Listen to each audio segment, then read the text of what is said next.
আমন্ত্রণ দেশ জনপথ লাইভে, সঙ্গে আছি আমি রাবে ইসলাম স্নেহা। এই যাত্রায় স্বস্তিতে বাড়ি ফিরছেন ঘরমুখ মানুষ। ট্রেনে ও মহাসড়কে স্বস্তি থাকায় খুশি যাত্রীরা।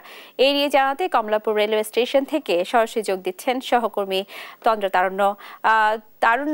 তন্দ্রা, আপনার কাছে জানতে চাইবো, ট্রেনের শিডিউল বিপর্যয় হয়েছে কিনা বা যাত্রীরা কি বলছেন, কোনো ভোগান্তি রয়েছে কিনা?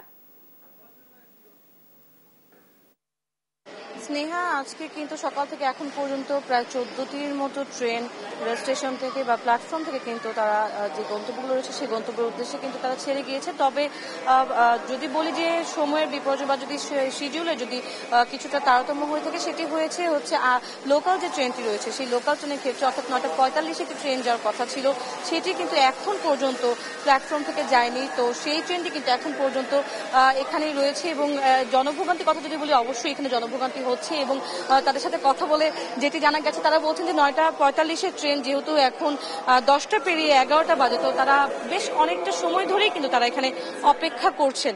পাশাপাশি যদি বলি, আন্তনগর ট্রেন কিন্তু সকাল থেকে বলা যায় যে প্রায় 10টি এবং 10টিরও বেশি, আসলে প্রায় 10টিরও বেশি ট্রেন কিন্তু এখান থেকে ছেড়ে গিয়েছে। এবং আরও একটি ট্রেন যেটি কিছুক্ষণ মধ্যে, অর্থাৎ 11:15 দিকে এই ট্রেনটিও যাওয়ার কথা রয়েছে। এই ট্রেনটিও আশা করা যাচ্ছে যে কিছুক্ষণের মধ্যেই ছেড়ে দিবে। এবং যেটি না বললে নয়, সেটি হচ্ছে যে এই যে ঈদ যাত্রার যে টিকিটগুলো তারা কাটছেন আজকের দিনে, যারা রয়েছেন, যারা আজকে ভ্রমণ করছেন, তারা কিন্তু এই টিকিটগুলো প্রায় 10 থেকে 11 দিন আগে তারা কেটেছিলেন। এবং যদি একটু বলি যে ট্রেনের ভিতরের অবস্থাটা কি, আসলে ট্রেনের ভিতরে যাত্রীরা কিন্তু এখনো তারা অপেক্ষা করছেন যে আসলে নির্ধারিত যে সময় আছে কিনা, সেই সময়ের মধ্যে আসলে যেন ট্রেনটা ছেড়ে দেয়, সেই জন্য কিন্তু তারা অপেক্ষা করছে। আপু, একটু কথা বলি আপনার সাথে যে আপনি কোথায় যাচ্ছেন এবং কয়টা থেকে এসে অপেক্ষা করছেন? আপু, আমি মাত্র এসেছি, 11:15-তে আমাদের ট্রেন। আমি শ্রীমঙ্গল যাব আমার বাড়িতে আর কি। কেমন লাগছে? ঈদে বাড়ি যাচ্ছেন, কেমন লাগছে? আলহামদুলিল্লাহ, ভালো লাগছে। ঈদের আনন্দ কিন্তু আসলে বাড়িতে যে ঘরমুখী মানুষ আছেন, আসলে এদের সবার সাথে আনন্দ, সেই আনন্দের জন্য কিন্তু তারা আসলে একত্রে ঈদ পালনের জন্য তারা যাচ্ছেন। আমরা তাদের সাথে কথা বলবো। ভাইয়া, এই যে আজকে ট্রেনের টিকিট আসলে কতদিন আগে কাটতে হয়েছে এবং টিকিট কাটার ক্ষেত্রে কোনো ভোগান্তিতে পড়েছেন কিনা? আজকে আমরা টিকিট কাটছি। আজকে টিকিট কেটে আজকেই যেতে পারছি। যেমনটি বলছেন যে আসলে অনেকেই কিন্তু 10-11 দিন আগে টিকিট কাটলেও আজকেও কিন্তু অনেকে বলছেন যে তারা আমরা একটু আরো একজনের সাথে একটু কথা বলবো। ভাইয়া, আজকে টিকিট আসলে কয় তারিখে তারা কেটেছে এবং এটা নিয়ে কিন্তু অনেকে কেটেছে, অনেকে দিন আগে তারা কেটেছিলেন। ভাই, একটু কথা বলি, আজকে যে টিকিট কোনো ভোগান্তিতে পড়তে হয়েছে কিনা সেটা একটু জানাবেন। আমি 10 দিন আগে কেটেছি টিকিট। 10 দিন আগে মোটামুটি আমি ফ্রি কেটতে পেরেছি, কোনো ঝামেলা হয়নি। অন্যান্যবারের তুলনায় এবার আসলে টিকিট কাটার যে ব্যাপারটা হচ্ছে, সেটি আসলে কতটুকু মানে একটু স্বস্তিতে কাটতে পারছেন কিনা একটু জানাবেন। আগের চাইতে কিছুটা ইজি হয়েছে, স্বস্তিতে কাটা গেছে। তবে বেশিক্ষণ টিকিট পাওয়া যায়নি, কিছু সময়ের মধ্যেই টিকিট শেষ হয়ে গেছে। আমি কাটতে পেরেছি ভালোভাবে। যেমনটা বলছিলেন যে আসলে অন্যান্য বারের তুলনায় কিন্তু এবার কিছুটা ঝুট ঝামেলা ছাড়াই কিন্তু তারা টিকিট কাটতে পেরেছে এবং আশা করা যাচ্ছে যে তারা তাদের গন্তব্য খুব সময়ের মধ্যে, আসলে যে যথাযথ সময় আছে সেই সময়ের মধ্যেই ট্রেন ছাড়বে এবং ট্রেন ছাড়ার পরে তারা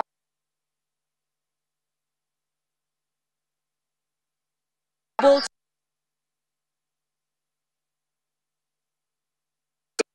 যারা যাচ্ছেন, বাড়ি যাচ্ছেন যারা, তারা এই টিকিট কাটার ক্ষেত্রে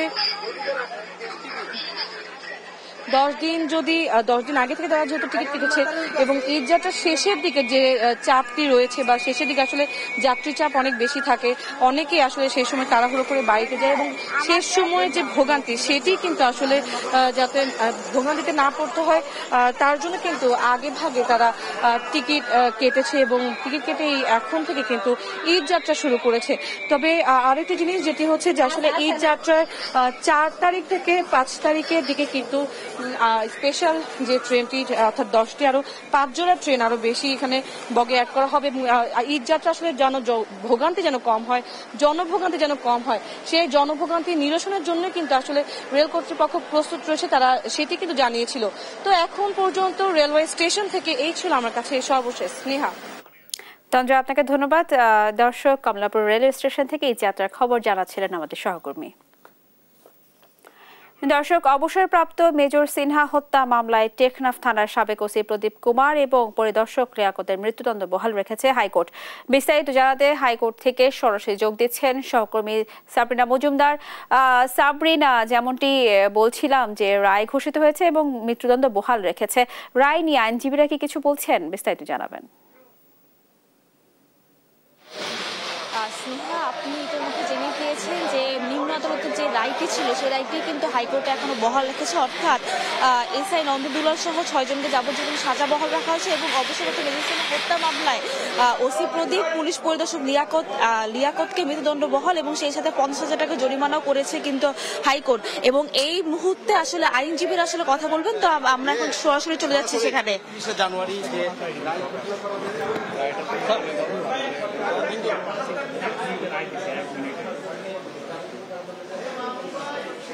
খুশি কাছে শুকরিয়া প্রথমে আল্লাহর কাছে। জি জি অবশ্যই।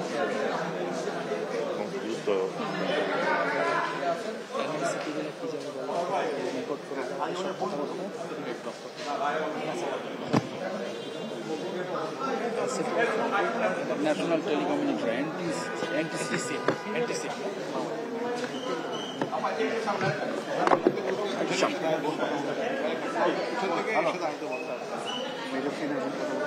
লাইভ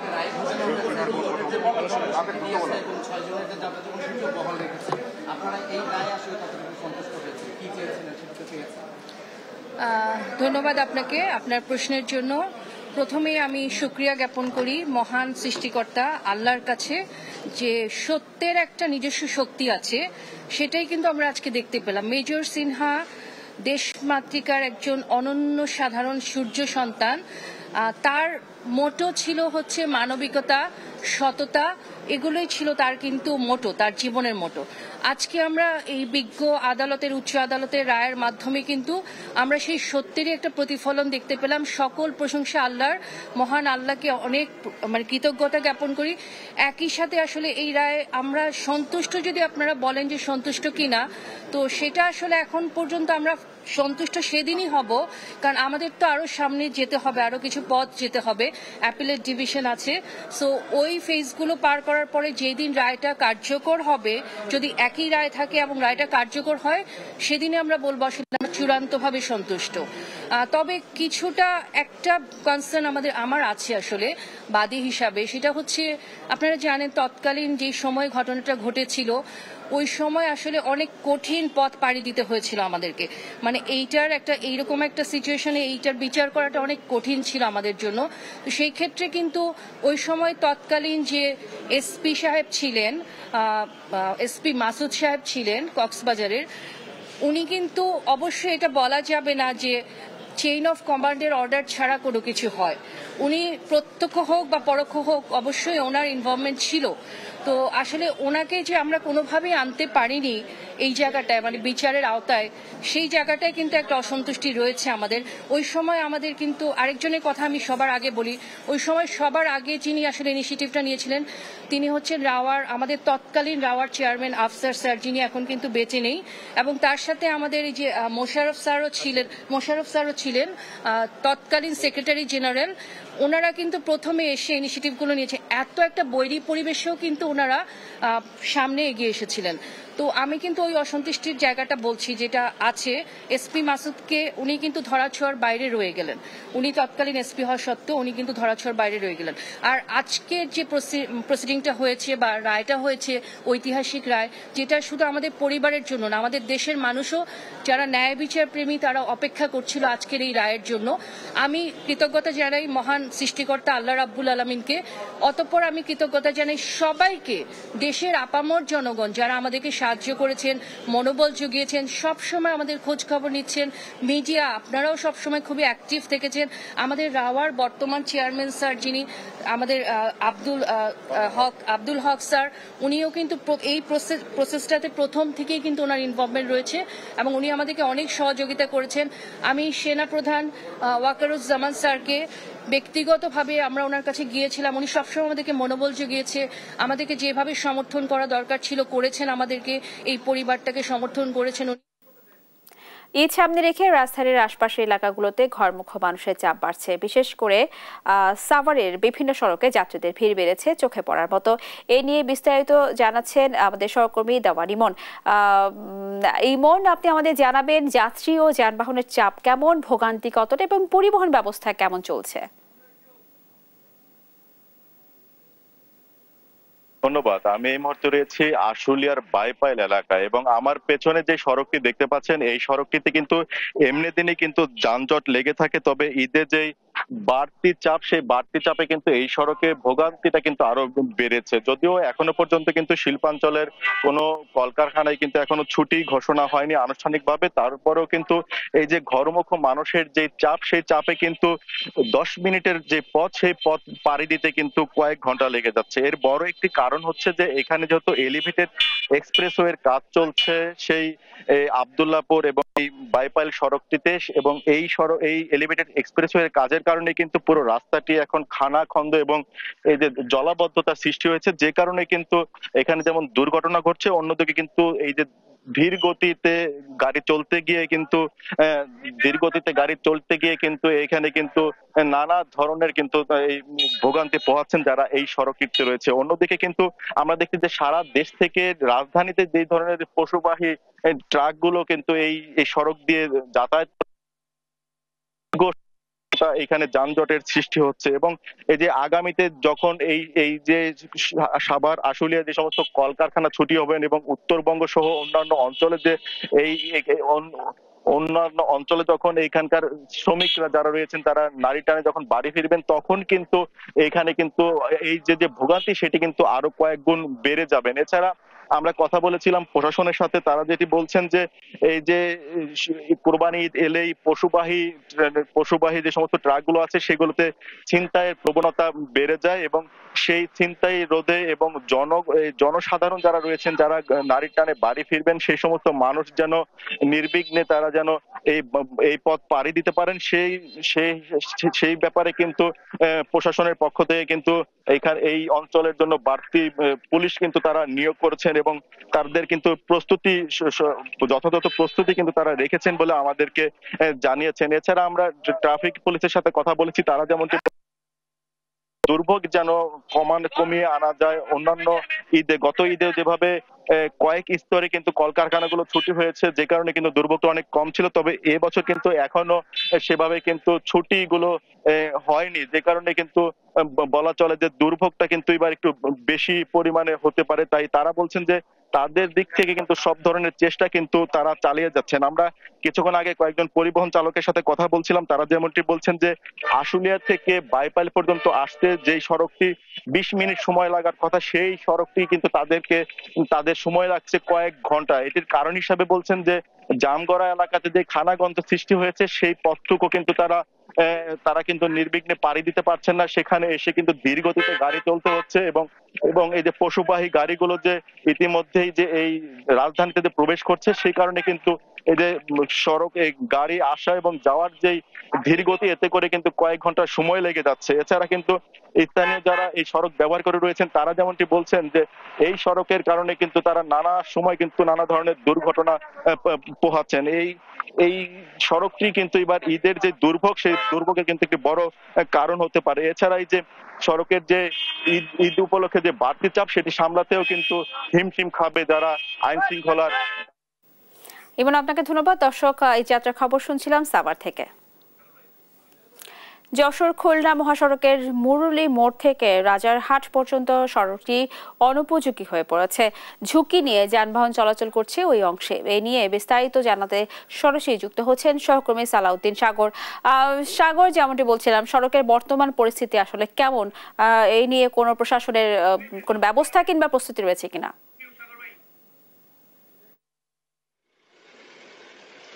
ধন্যবাদ স্নেহা আপনাকে। আপনি যেমনটা বলছেন, আসলে যশোর খুলনা মহাসড়কটি বর্তমানে চলাচলের একেবারে অনুপযোগী হয়ে পড়েছে।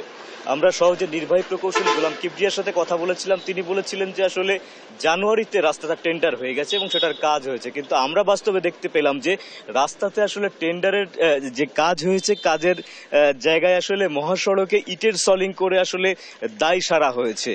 আমরা এই রাস্তা নিয়ে আমরা বহুবার কথা বলেছি, বারবারই সড়ক ও জনপথ বিভাগ আমাদেরকে যেমনটা জানিয়েছেন যে আসলে রাস্তাটি টেন্ডার হবে, টেন্ডার হলে রাস্তাটি আবার সংস্কার করা হবে এরকম। কিন্তু আমরা এবার যেটা দেখতে পেয়েছি যে রাস্তাটি আসলে ইটের সলিং দিয়ে দায় সারা হয়েছে। এটা নিয়ে আসলে চরম ভোগান্তিতে কিন্তু পড়েছে মানুষ। আপনি দেখতে পাচ্ছেন যে রাস্তার উপরে কিন্তু গাড়ির হুক ভেঙে কিন্তু গাড়ি পড়ে আছে।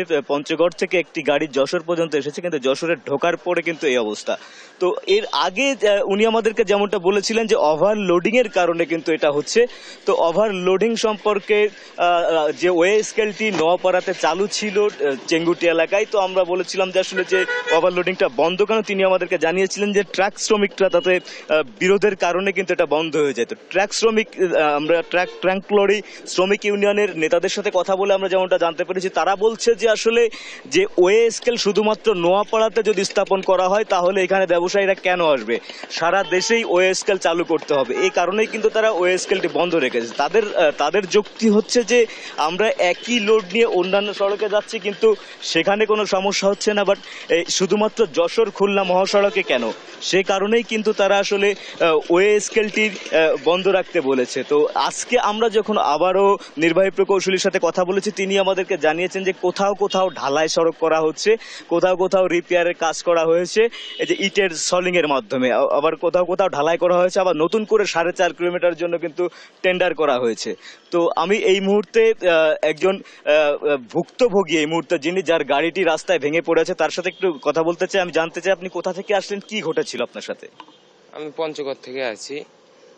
রাস্তার যে অবস্থাটা, এখন গাড়ি চালানোর কায়দা নেই। দেখেন আমার গাড়ি কান ওখানে পড়ে আছে, রাস্তার অবস্থার কারণে ভেঙে চুরে এগুলো ঠিক করে না। আর এখন বর্তমান রাস্তা সলিং করে দেয়া ধরেছে। আপনি কি দেখতে পাচ্ছেন এই রাস্তা সম্পর্কে অভিজ্ঞতা কি আপনার? আমি দেখতে পাচ্ছি রাস্তার অভিজ্ঞতা খুবই খারাপ। যে আমি সদুল গ্যাস পাম্প সামনে থেকে বলছি, সামতলা রাস্তার অবস্থা জনগণের এত খারাপ, দুর্ভোগ, চলাচলি খুবই কষ্ট। রাস্তার মধ্যে সব পানি ভরে যাত্রীবাহী লোক গেলি পানি ছিটকে সব গায়ে লাগে। তারপরে গর্তগাড়া রাস্তার মধ্যে বিশাল অবস্থা, রাস্তা খারাপ, আসলে রাস্তা চলার পরিবেশ নাই, এই হচ্ছে অবস্থা রাস্তা। ঠিক আছে, অনেক ধন্যবাদ আপনাকে। স্নেহা, আপনি শুনছিলেন যে আসলে রাস্তাটা কিন্তু চলাচলের একেবারে অনুপযোগী হয়ে পড়েছে। আর এই রাস্তাটা কিন্তু আসলে যশোর খুলনা মহাসড়কের যাতায়াতের প্রধান সড়ক এবং বাণিজ্যিকভাবে খুব গুরুত্বপূর্ণ একটি সড়ক। যেহেতু সামনে ঈদ এবং রাস্তার অবস্থা যদি এরকম থাকে, তাহলে কিন্তু ঈদ যাত্রায় ঘরে ফেরা মানুষের জন্য কিন্তু অনেকটা ঝুঁকিপূর্ণ হয়ে যাবে এই সড়কটি। তো এই ছিল আমার কাছে যশোরের সর্বশেষ। স্নেহা। সাগর, আপনাকে ধন্যবাদ। ঈদ সামনে রেখে রাজধানীর আশপাশের এলাকাগুলোতে ঘরমুখ মানুষের চাপ বাড়ছে, বিশেষ করে নারায়ণগঞ্জে। আমাদের নারায়ণগঞ্জ থেকে এখন যুক্ত হবেন আমাদের সহকর্মী বিল্লাল। আমরা চলে যাব বিল্লালের কাছে। বিল্লাল, আপনি আমাদেরকে জানাবেন জাতীয় যানবাহনের চাপ কেমন দেখতে পাচ্ছেন বা ভোগান্তি কতটা, এবং সেই সাথে জানাবেন পরিবহন ব্যবস্থা কেমন চলছে। ঢাকা এবং সিলেট এই দুই মহাসড়কে প্রতি বছরই পূর্ব দক্ষিণ অঞ্চলে যে 16টি জেলার মানুষ তারা এই রাজধানী ছেড়ে বাড়ির পথে ফিরেন। এবারও কিন্তু এই দুই মহাসড়ক হয়ে প্রায় কোটি মানুষ তাদের বাড়ির পথে ফিরবেন, এমনটা কিন্তু পুলিশের পক্ষ থেকে আমাদেরকে জানানো হয়েছে। তো ঢাকা চট্টগ্রাম মহাসড়ককে ঘিরে এবারও ঈদ যাত্রায় আইন শৃঙ্খলা বাহিনীর পক্ষ থেকে কিন্তু তারা ঘটা করে এক সপ্তাহ আগে থেকেই যে নানা আয়োজন সেটি কিন্তু নিয়েছেন। ফলে ঢাকা চট্টগ্রাম মহাসড়কে এই ঈদযাত্রার আগে এখনো পর্যন্ত আসলে কোথাও কোনো ধরনের যানজট কিংবা ভোগান্তির শঙ্কা নেই, এমনটা কিন্তু তারা আমাদেরকে জানাচ্ছেন। এই মুহূর্তে আসলে এই মহাসড়কের কাঁচপুর এলাকা থেকে আমরা একটু দেখাতে চাই যে যান চলাচল পুরোপুরি নির্বিঘ্ন এবং স্বাভাবিকভাবেই চলছে। তবে ঢাকা চট্টগ্রাম মহাসড়কের যে সিমরাইল, সাইনবোর্ড, মোগরা পার এবং মেঘনা টোল প্লাজায় এসব পথের বেশ কিছু জায়গাতে সড়কের পাশে যে বাস কাউন্টারগুলো হচ্ছে সে কারণে ধীরগতিতে কিন্তু যানবাহন চলাচল করছে। তার সঙ্গে উল্টো পথের যে 3 চাকার যানবাহন সেটিও এই মহাসড়কে চলছে। ফলে যানবাহনের যে স্বাভাবিক গতি সেখানে হয়তো কিছুটা ধীর গতি হতে পারে, এমনটা কিন্তু পুলিশ আশঙ্কা করছে। একই সঙ্গে এই মহাসড়কের বিভিন্ন জায়গায় যে ফাটল রয়েছে এবং মহাসড়কের বিভিন্ন জায়গায় যে ধরনের দুর্ভোগের চিত্র আমরা গত কয়েকদিন দেখেছি সেটি যাতে না ঘটে সেই জন্য আইন শৃঙ্খলা বাহিনী এবং হাইওয়ে পুলিশ কাজ করছে, এমনটা কিন্তু আমাদেরকে তারা জানিয়েছেন। তবে ঢাকা সিলেট মহাসড়কের অবস্থা কিন্তু অনেকটাই আসলে দুর্ভোগের চিত্র আমরা দেখেছি। এই মহাসড়কটি 2 লেন এবং সড়কের পাশে এখন কিন্তু বড় বড় গর্ত রয়েছে। সড়কটিতে 4 লেন নির্মাণ কাজ থাকার কারণে যে প্রকল্পের কাজ সেটি চলছে, কিন্তু সড়কটি সংস্কার করা হয়নি।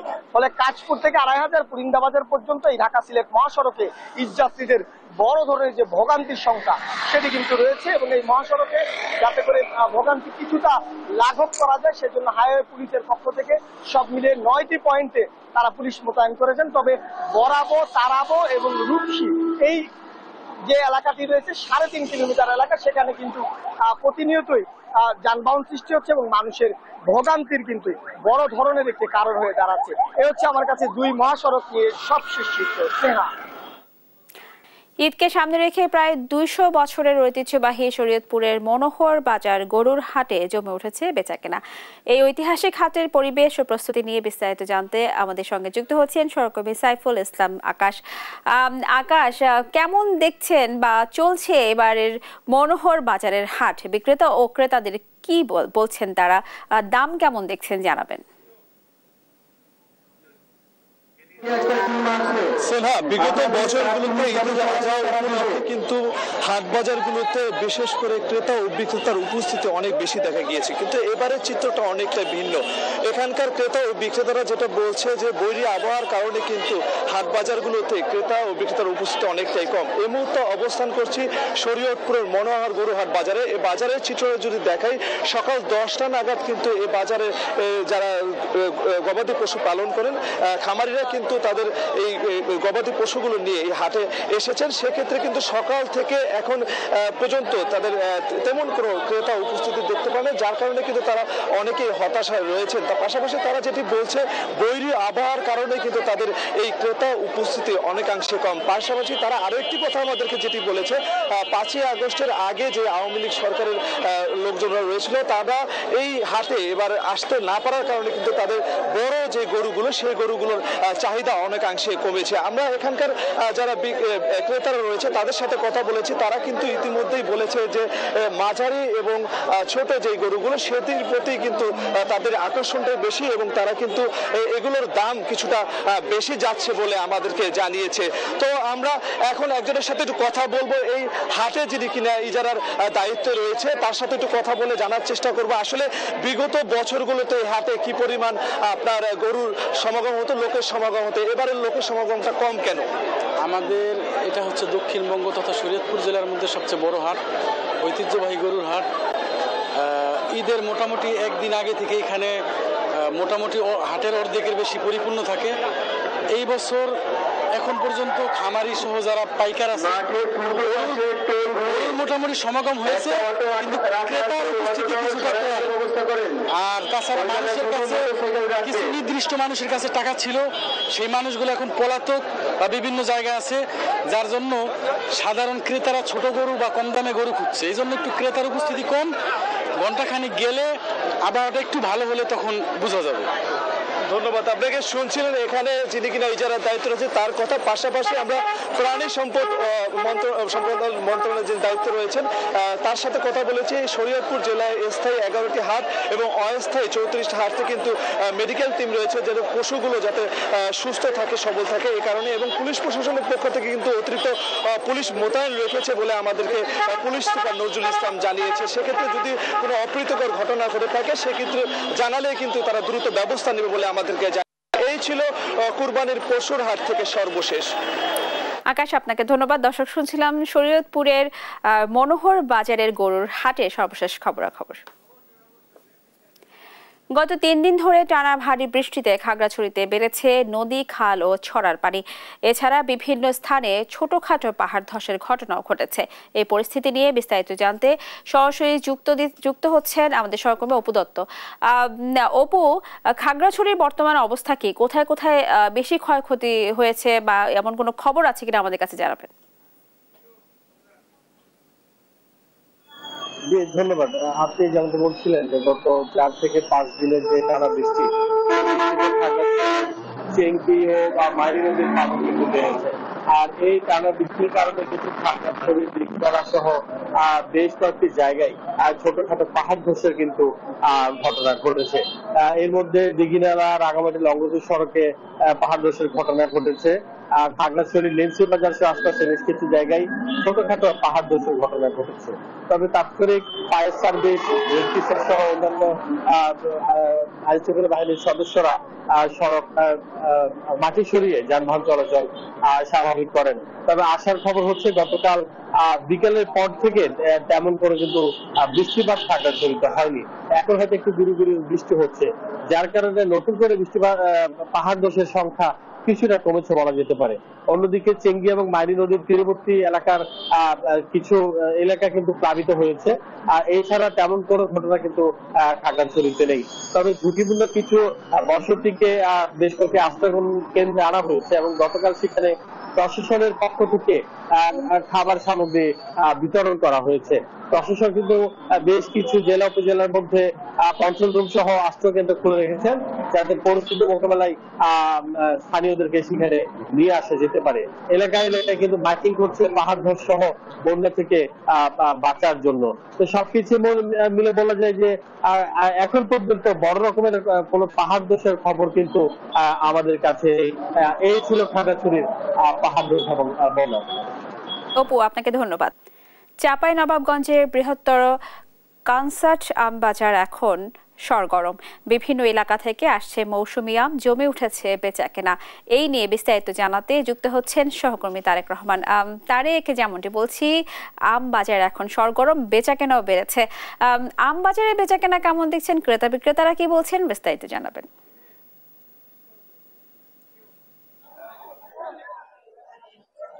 স্নেহা, আমি এই মুহূর্তে আছি বাংলাদেশের সবচেয়ে বড় আমবাজার কানসাটে। আমরা সকাল থেকে এসে ব্যবসায়ী, আম আড়তদার এবং ব্যাপারীদের সঙ্গে কথা বলেছি। তারা বলছেন যে ঈদের আগ মুহূর্তে কিন্তু জমজমাট হয়ে উঠেছে কানসাটের এই আম বাজার। এখানে প্রতিদিন প্রায় 100 কোটি টাকার আম কেনা বেচা হচ্ছে। প্রায় 100 ট্রাক এখান থেকে আম বাংলাদেশের বিভিন্ন প্রান্তে পাঠাচ্ছেন ব্যবসায়ীরা এবং ব্যাপারীরা। বিভিন্ন প্রান্ত থেকে এসে তারা এখান থেকে আম কিনে নিয়ে যাচ্ছেন। তবে এখানকার আম চাষি যারা একবার প্রান্তিক পর্যায়ের চাষি যারা আছে, যারা এখানকার আম ব্যবসায়ী আছে, তারা বলছেন কি আম সংরক্ষণের জন্য এবং আম বাজারজাতকরণ এবং আম প্রক্রিয়াজাতকরণের জন্য কোনো ব্যবস্থা না থাকায় তারা ন্যায্য মূল্য পাচ্ছে না। তাদের যে আম গাছে পেকে যাচ্ছে সেই আমগুলো তারা কিন্তু নামাতে বাধ্য হচ্ছে। যদি প্রক্রিয়াজাতকরণ করে যদি আমগুলো যদি ধরে রাখা যেত তাহলে কিন্তু তারা ব্যাপক পরিমাণে আমের দাম পেতেন এবং তারা লাভবান হতেন বলে আমাদেরকে ব্যবসায়ীরা জানিয়েছেন। এখানে প্রতি মন খিরসাপাত আম বিক্রি হচ্ছে 2000 থেকে 2500 টাকা এবং কোনো কোনো ক্ষেত্রে কিন্তু 3000 টাকা পর্যন্ত মনে, এবং গোপালভোগ আম বিক্রি হচ্ছে 2000 থেকে 2500 টাকা এবং অন্যান্য গুটি জাতের আমও বিক্রি হচ্ছে 1500 থেকে 2000 টাকা মনে। তবে ঈদের পরে আমের দাম আরো বাড়তে পারে বলে আমাদেরকে ব্যবসায়ীরা জানিয়েছেন। তবে আপনাদেরকে একটু যদি বলে রাখি যে এখানে 54 কেজি থেকে 52 কেজিতে 1 মণ আম নির্ধারণ করা হয়েছে। এটি ব্যবসায়ীদের জন্য একেবারে মরার উপর খাড়ার ঘা। তারা কিন্তু এক ধরনের আড়তদারদের কাছে জিম্মি হয়ে পড়েছে। এছাড়াও কিন্তু কানসাটে কিন্তু যারা হচ্ছে ট্রাক লরি এবং কাভার্ড ভ্যান ট্রাক সমিতি আছে তারা কিন্তু একেবারে চাঁদাবাজি শুরু করেছে বলে আমাদেরকে খুচরা পর্যায়ে যারা ব্যবসায়ী আছেন এবং যারা আম আড়তদার আছে তারা কিন্তু জানিয়েছেন। তারা বলছে এই যে সরকার পরিবর্তন হলে কিন্তু কানসাট বাজারে ট্রাক মালিক সমিতির চাঁদাবাজি এখনো পর্যন্ত বন্ধ হয়নি। প্রতি ট্রাক থেকে 150 থেকে 200 টাকা পর্যন্ত চাঁদাবাজি করা হচ্ছে। চাঁদাবাজি মুক্ত করতে কিন্তু ব্যবসায়ীরা আমাদের কাছে দাবি জানিয়েছেন। আপনাকে যদি একটু তথ্য দিয়ে রাখি, এবছর চলতি মৌসুমে চাঁপাইনবাবগঞ্জে প্রায় 37,000 হেক্টর জমিতে আম বাগান রয়েছে। এখান থেকে প্রায় কয়েক হাজার কোটি টাকার আম কেনা বেচা হবে বলে আমাদেরকে জানিয়েছেন আম সংশ্লিষ্টরা। জি, এই ছিল আমার কাছে কানসাট আম বাজার থেকে আম পরিস্থিতির সর্বশেষ। তারেক, আপনাকে ধন্যবাদ। দর্শক, শুনছিলাম চাঁপাইনবাবগঞ্জের আম বাজারের খবর। টানা বৃষ্টি ও পাহাড়ি ঢলে ব্রাহ্মণবাড়িয়ার আখাউড়ায় অন্তত 10টি গ্রাম প্লাবিত হয়েছে। এ নিয়ে বিস্তারিত জানাতে যুক্ত হচ্ছেন সহকর্মী মেহেদী নূর পরশ। পরশ, আমাদের জানাবেন প্লাবিত এলাকার বর্তমান পরিস্থিতি কি? হ্যাঁ স্নেহা, আপনাকে ধন্যবাদ। টানা ভারী বৃষ্টি ভারতের ত্রিপুরা রাজ্য থেকে পাহাড়ি ঢলে সীমান্তবর্তী ব্রাহ্মণবাড়িয়ার আখাউড়া উপজেলার নতুন করে প্রায় 19টির মতো প্রায় গ্রাম কিন্তু পানিতে প্লাবিত হয়েছে। গতকাল রোববার থেকে রাত পর্যন্ত ছিল 10টি, কিন্তু আজ সকাল থেকে ফের পানি বাড়তে থাকায় কিন্তু নতুন করে আরো 3টি ইউনিয়নের প্রায় 19টির মতো গ্রাম কিন্তু পানিতে প্লাবিত হয়েছে। যদিও এটি একটি ক্ষণস্থায়ী পানি, তো যারা প্রায় জেলা প্রশাসনের মাধ্যমে আমরা জানতে পেরেছি ইতিমধ্যে প্রায় 450টির মতো পরিবার কিন্তু পানিবন্দী রয়েছে, আর 11টির মতো আশ্রয় কেন্দ্র খোলা হচ্ছে। এর মধ্যে একটি আশ্রয় কেন্দ্রে প্রায় 50 জনের মতো কিন্তু পরিবার কিন্তু তারা এখানে আশ্রয় নিয়েছে। তো স্থানীয় লোকজন বলছেন যে ভারতের ত্রিপুরা রাজ্য থেকে যে পাহাড়ি ঢল, এই ঢল যদি ক্রমাগত বাড়তে থাকে তাহলে কিন্তু এই সীমান্তবর্তী উপজেলায় কিন্তু বন্যা কিন্তু বড় ধরনের একটি আশঙ্কা দেখা দিতে পারে। তো জেলা প্রশাসনের যে নির্বাহী কর্মকর্তা আমাকে জানিয়েছেন ইতিমধ্যে যারা পানিবন্দী হয়েছে তাদের কিন্তু তালিকা তৈরি করছেন এবং আশ্রয় কেন্দ্রে কিন্তু যারা আশ্রয় নিয়েছেন একটি স্কুলে তাদের কিন্তু শুকনো খাবার এবং চাল কিন্তু বিতরণ করা হবে বলে আমাকে জানিয়েছেন। তো আমি যদি আপনাকে তথ্য দিয়ে রাখি যে পানি উন্নয়ন বোর্ডের যে নির্বাহী প্রকৌশলী তিনি আমাকে জানিয়েছেন ত্রিপুরার যে হাওড়া নদী থেকে কিন্তু 53 সেন্টিমিটার উপর বিপদের উপর দিয়ে কিন্তু পানি প্রবাহিত হচ্ছে। তো নতুন করে যদি আর পানি বাড়তে থাকে তা কিন্তু পরিস্থিতি খারাপ হতে বলে জানিয়েছেন। স্নেহা, এ ছিল আমার কাছে সর্বশেষ। পরশ, আপনাকে ধন্যবাদ।